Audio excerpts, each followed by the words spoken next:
Hello, you're probably watching this informational video because you or someone you care for needs a feeding tube placed into the stomach or the small intestine.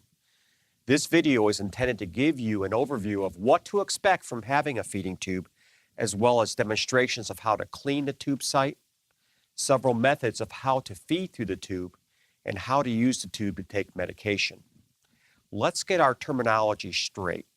A tube placed in the stomach is called a gastrostomy tube, or a G-tube for short. A tube placed in the small intestine below the stomach is called a jejunostomy tube, or J-tube. These tubes allow you or your loved one to receive liquid food or formula, one unable to eat by mouth, providing the nutrition and water necessary to maintain weight, strength, and proper hydration. The feeding tube may only be necessary for a short time during intensive medical treatment or for a longer period of time depending on the specific medical condition.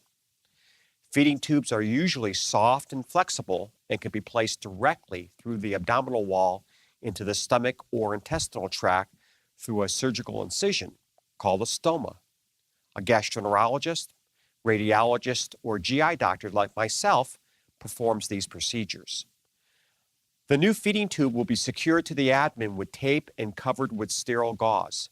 There may be some minor soreness around the tube site for a couple of days, which may feel like a pulled muscle.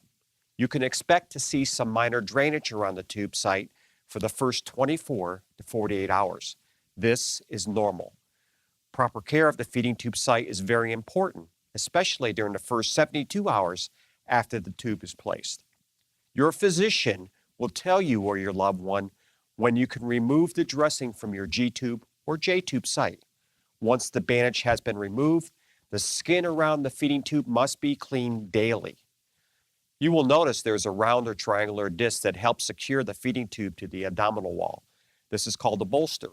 You will need to gently slide the bolster up the feeding tube so you can also clean under this. In the first few days, it's a good idea to replace the bandage or gauze. However, after your feeding tube site or stoma has healed, you may no longer need a bandage.